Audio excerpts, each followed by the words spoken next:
Mais uma questão interessante de eletroquímica retirada de um vestibular do ITA. Essa questão foi retirada do vestibular de 2010, é a questão número 29. Então vamos lá. Uma chapa metálica coberta de uma camada passiva de óxido de cobre 1 é imersa em um recipiente de vidro contendo água destilada acidificada, a pH 4, e gás oxigênio dissolvido, sendo a temperatura e pressão desse sistema iguais a 25 graus Celsius e 1 atmosfera, respectivamente. Admitindo-se que a concentração inicial de equilíbrio de íons cobre 2 na solução aquosa é de 10 a menos 6 mols por litro, e considerando que nessas condições a camada de óxido que envolve o metal pode ser dissolvida, pede-se, primeiramente, para você escrever a equação química balanceada referente ao processo de corrosão do óxido de cobre 1 na presença de oxigênio dissolvido. E em seguida, usando a equação de Nernst e a equação da corrosão do óxido de cobre 1 em meio ácido na presença de oxigênio, em seguida calcular o valor da pressão de oxigênio a partir da qual, a pressão parcial de oxigênio, a partir da qual a camada passiva de óxido de cobre 1 apresenta a tendência termodinâmica de sofrer corrosão espontânea no meio descrito. Então vamos resumir o que nós temos aqui. Primeiramente, foi nos dado o pH, então a concentração de H+, aqui é 10 a menos 4 molar. O que mais foi nos dado? A concentração de cobre 2 é igual a 10 a menos 6 molar, micromolar. A pressão parcial de oxigênio nós não sabemos. E nós temos alguns potenciais aqui, esses potenciais de redução. Eu vou escrever aqui as semi-reações de redução. Primeiro aqui eu tenho a redução do oxigênio em meio ácido. O sistema aqui é em meio ácido, né? Então eu acho que eu poderia escrever a equação dessa maneira aqui, ó. O oxigênio, que tem NOx 0, né, aqui no O2, se transforma em água. Oxigênio agora com NOx menos 2, né? Então isso aqui está relacionado ao ganho de 2 elétrons por átomo de oxigênio. Então 2 elétrons. Eu vou pôr aqui 1/2. Então 1/2 tem um oxigênio do lado esquerdo, um do lado direito. E para balancear aqui, 2H+. Balanceei hidrogênio e carga. O potencial padrão disso aqui, 1,23 volt. Então essa é a semi-reação de redução do oxigênio em meio ácido.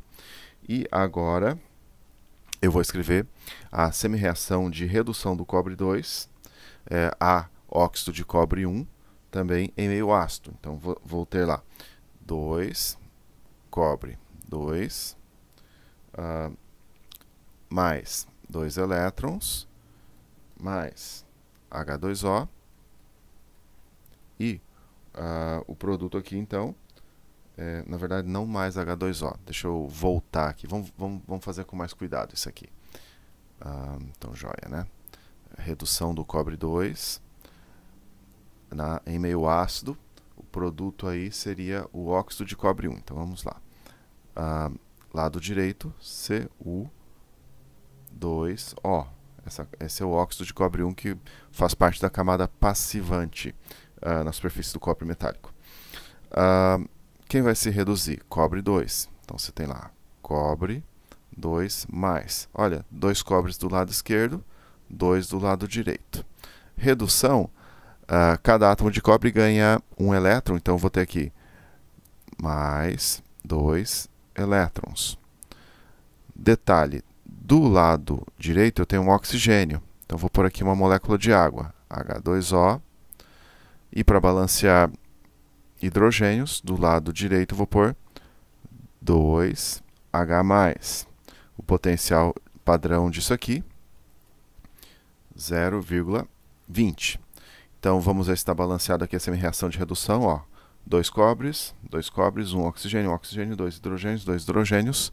Carga líquida do lado esquerdo, 2+, do lado direito, 2+. Então, nós temos que obter a equação global do processo de oxidação da camada passivante de óxido de cobre 1 na presença de oxigênio em meio ácido. Então, o que eu vou fazer, simplesmente, é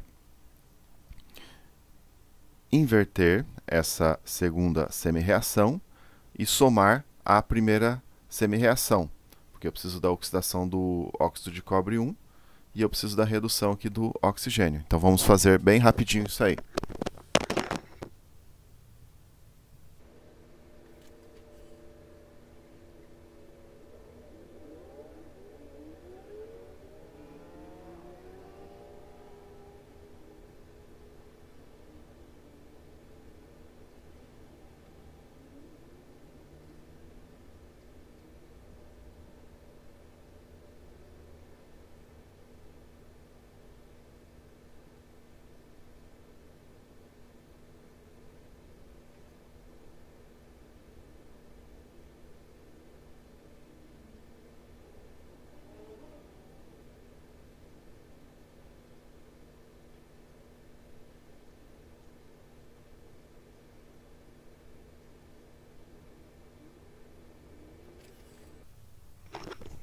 Então, aqui nós temos a equação global, o número de elétrons, o N, lá para a equação de Nernst vale 2, e você pode escrever o quociente da reação, né, que é a mesma expressão usada para o equilíbrio químico. A diferença aqui está no equilíbrio químico, você usa as concentrações e pressões parciais no equilíbrio. Então, vejamos o que temos aqui. Olha, do lado direito, água líquida. O sistema já é meio aquoso, né? Enfim, a reação acontece na interface sólido-água. Então, tem muita água lá. Então, a concentração de água não varia, é constante. Por isso, não entra na expressão do quociente. Mas entra a concentração de cobre 2, porque a concentração de cobre 2 varia. Preciso elevar ao quadrado, aqui o quociente estequiométrico 2. No denominador, tenho aqui concentração de H+,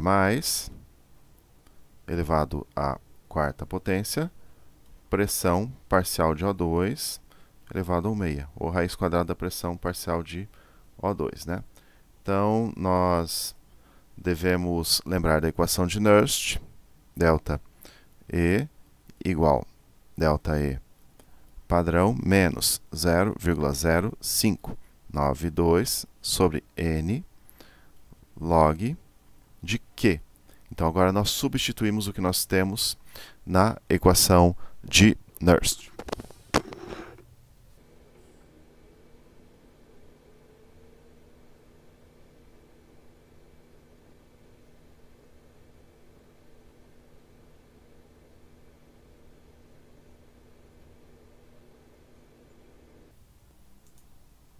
Uma vez que nós temos a equação de Nernst, nós precisamos nos lembrar o que o problema está pedindo. Então, aqui no item B, determine o valor numérico da pressão de oxigênio, expressa em atmosferas, a partir do qual o óxido de cobre 1 apresenta a tendência termodinâmica de sofrer corrosão espontânea no meio descrito. Então, nós temos a equação global. Equação global. Aqui está a equação global. Ficou um pouquinho embolado, mas você pode perceber que, sob condições padrão, a dissolução do óxido de cobre 1 em meio ácido na presença de oxigênio é espontânea, porque, sob condições padrão, o ΔE aqui é positivo. Lembrando um detalhezinho aqui, vamos descer aqui só para vocês lembrarem. Então, reação espontânea versus reação não espontânea. Então, a reação espontânea, o ΔG é negativo e o potencial positivo. Na reação não espontânea, o ΔG é positivo e o potencial negativo. Então, o que nós temos aqui é que sob condições padrão, o que são condições padrão para essa reação? Concentração de H+, 1 molar, pressão de oxigênio 1 bar, concentração de cobre 1 molar. Sob condições padrão, a reação é espontânea. Acontece que nós não estamos em condições padrão.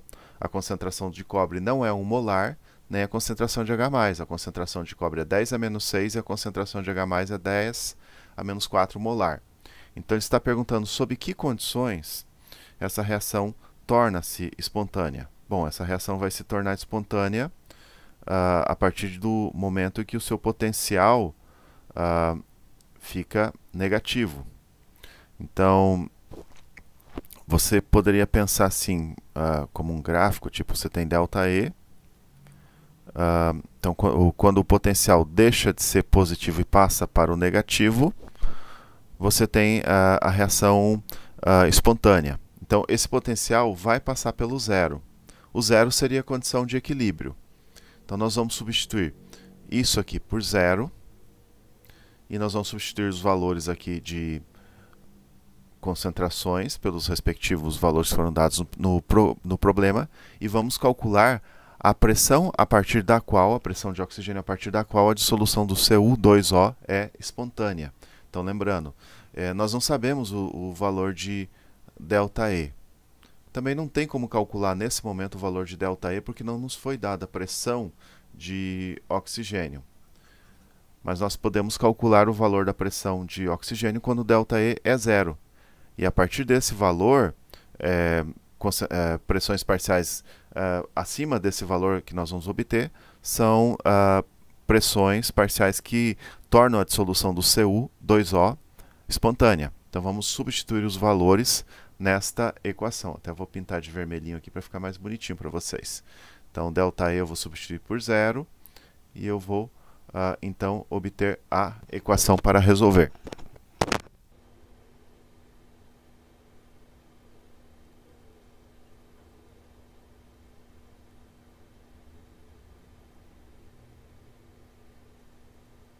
Então, nós temos aqui a nossa equação de Nernst, substituindo os valores, e vamos resolvê-la para a pressão parcial de oxigênio.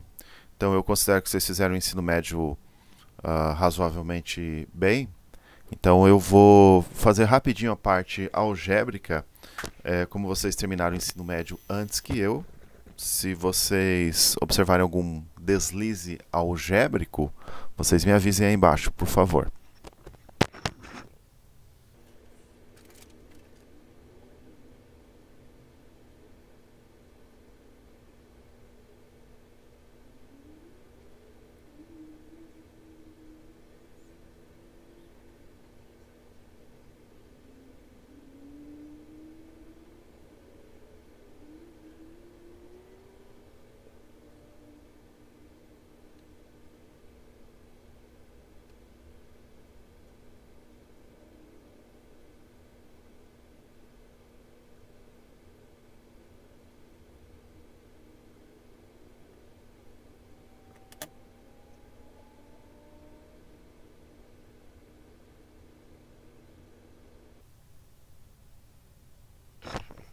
Então, aqui nós temos o resultado, se eu não tiver feito nenhum deslize matemático. Então, sob essas condições, concentração de cobre 2, 10 a menos 6 molar, concentração de H+, 10 a menos 4 molar, o sistema vai estar em equilíbrio nesta pressão.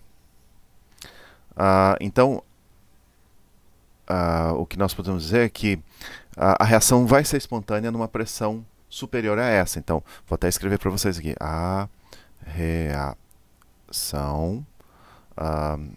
torna-se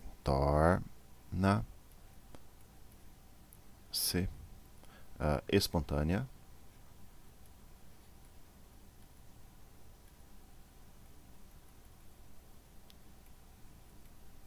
em pressões parciais de oxigênio de O2 superiores a